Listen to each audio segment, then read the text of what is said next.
नमस्कार दोस्तों, हमारे देश के लोगों का सरकारों पर विश्वास हो या ना हो, लेकिन न्यायपालिका पर भरोसा जरूर रहता है। देश की जनता को भी, देश के सभी नेताओं को भी,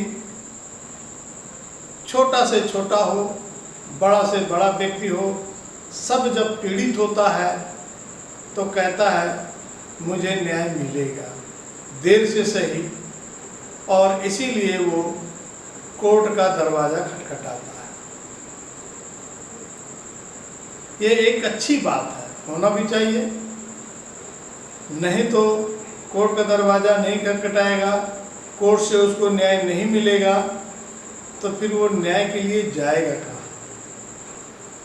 सरकारें तो भी अपने हिसाब से चलना शुरू कर देती हैं, करती हैं और करना शुरू कर देंगी, तो फिर विपक्ष हो या अन्य और कोई जो भी विरोध करेगा तो फिर कानून का कोई मतलब नहीं है। उनको चाहे जैसे अरेस्ट करो, चाहे जैसे जेल में डालो, या उनका घर ढहाओ, चाहे कुछ भी करो। आज सुप्रीम कोर्ट का जिस प्रकार से एक निर्णय आया,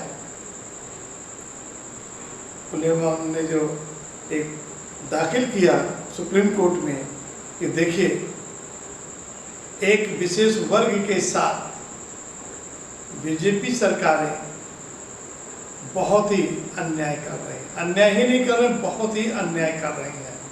इस पर कुछ कीजिए। उसी पर सुप्रीम कोर्ट ने एक गाइडलाइंस बनाने की बात कही, अभी बनी नहीं है, बनाने की बात कही है। और जितने भी तोड़े गए हैं मकान, किसी के भी हो, उसको उन्होंने सही नहीं कहा है। सरकार की तरफ से जो वकील थे, उनकी हर दलील को कोर्ट ने खारिज किया। खारिज यह करते हुए किया है कि एक बार मान लिया कि बेटे ने गलती की है, तो पिता ने घर बनवाया, बेटा रह रहा, तो आप उसकी कानूनी प्रक्रिया के तहत आप उसको जेल में डालिए, अरेस्ट करिए, उसमें मुकदमे चलाइए, ना कि उसकी पिता की जो कमाई जो थी या उसने मकान बनाने में लगा दिया, उसका पूरा का पूरा ध्वस्त कर दिया। उस आरोपी के बच्चे हैं, पत्नी है, बूढ़े माँ बाप हैं, सबको आपने खुले मैदान में छोड़ दिया, क्योंकि घर ही नहीं तो कहाँ रहेंगे। और ऐसे एक दो केस नहीं हुए, सैकड़ों नहीं, हजारों केस हुए। चाहे मध्य प्रदेश हो, चाहे उत्तर प्रदेश हो, चाहे महाराष्ट्र हो, राजस्थान हो, या असम में ले ली, हरियाणा में भी हुआ, दिल्ली में भी हुआ है। तो कानून इसीलिए बनाया गया है। कानून का पालन, यानी हमारे देश में 3 विधाएं क्यों बनाई गई हैं? कार्यपालिका, न्यायपालिका और विधायिका, व्यवस्थापिका। तीनों का काम अलग अलग है। ये जो अगर सरकार ये खुद तय कर ले कि नहीं ये गलत है, अधिकारी तय कर लें कि ये गलत है, इन्होंने सरकार के खिलाफ ऐसा क्यों बोला, सरकार के खिलाफ धरना प्रदर्शन क्यों किया, या ऐसा बात क्यों आ गई, तो बगैर किसी उसके नोटिस के, बगैर उसके किसी, वो अपराधी है, अपराधियों का घर गिराइए, वो भी अपराधियों का भी घर नहीं गिरा सकते हैं। ये जब वो अपराधी जो गलत तरीके से संपत्ति न अर्जित की गई, इसका ये मतलब नहीं अपराधी है तो वो अपराधी हो सकता है, उसके बच्चे अपराधी नहीं है, उसकी बीवी अपराधी नहीं है, उसके भाई बंधु अपराधी नहीं है, तो क्योंकि रहे तो सभी रहे हैं। ऐसी स्थिति में घर कैसे गिराया जा सकता है? आज सुप्रीम कोर्ट में इसी पर निर्णय सुनाया जाए, और पूरे देश की मीडिया ने भी इस पर बहस एक छेड़ती है। पक्ष और विपक्ष दोनों को अपनी अपनी बात रखने का अवसर मिला। सत्ता पक्ष इसको जायज़ कह रही है, हमने नोटिस दिया है, जो अवैध होंगे उनको तोड़ा जाएगा, बख्शा नहीं जाएगा। ये एक अच्छी बात है जो अवैध है। लेकिन अवैध पता कब चलता है? सरकारें किसी की नहीं है। 1 साल, 2 साल, 3 साल, 4 साल, 5 साल, 10 साल, मान गए एक आदमी 15-15 साल, 20-20 सालों से रह रहा है और किसी अधिकारी को पता ही नहीं है कि ये अवैध तरीके से बना रहा है। और उसको तो छोड़ दीजिए, सरकारी ज़मीन पर बनाना, जो अपना हाउसिंग बोर्ड के मकान होते हैं या लखनऊ में कह लीजिए डीए के मकान होते हैं, अपने ही जो उसका मकान अलॉट है, जिसकी रजिस्ट्री है, वो भी जो अगर एक भी ईंट नक्शा के अनुरूप बनाता है तो तुरंत कर्मचारी वहाँ पहुँच जाते हैं। वो अलग मसला है, कुछ ले दे करके थोड़ा बहुत उस मकान में ऊपर नीचे कर लेते हैं, लेकिन पहुँच जरूर जाते हैं। तो जब पूर्ण रूप से अवैध सरकार की जमीन पर बन रहा हो और इन अधिकारियों को, इन कर्मचारियों को पता ही ना हो, तो ये एक बड़े आश्चर्यजनक की बात है। फिर उसी मकान से हाउस टैक्स भी लिया जा रहा है, वाटर टैक्स भी लिया जा रहा है, बिजली के कनेक्शन भी है। तो अवैध में ये कैसे हो सकता है?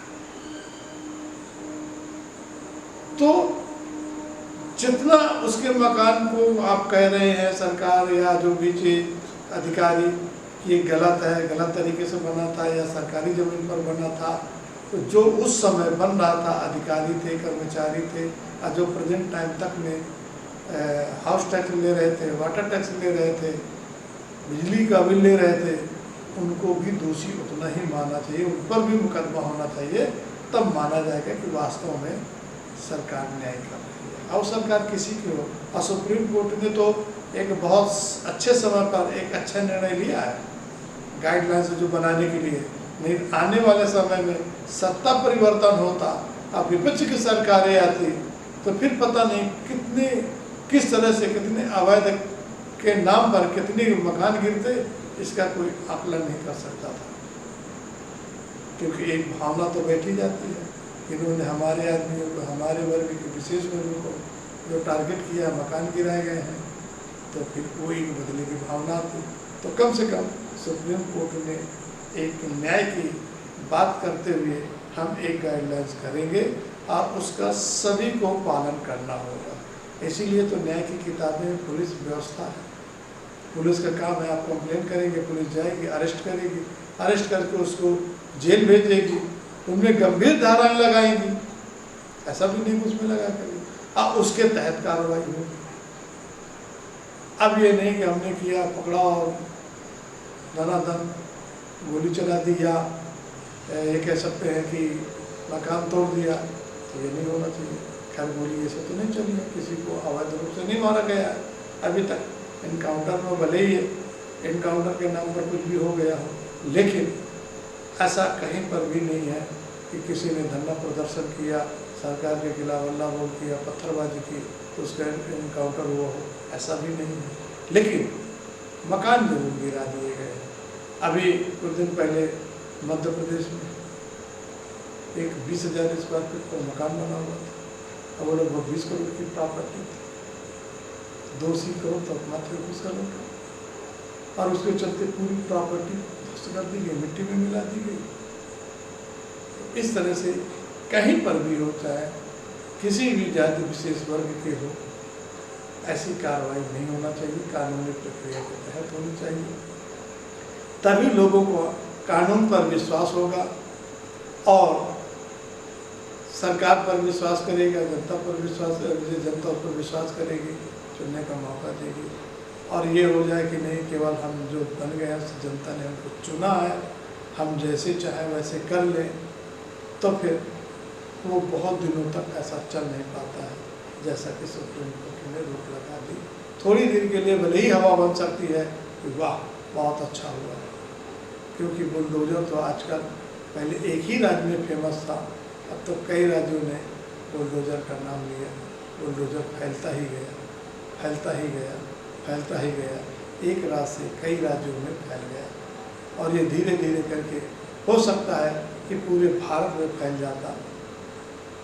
तो सुप्रीम कोर्ट का निर्णय बहुत ही सराहनीय है, जितनी प्रशंसा की जाए उतनी कम है।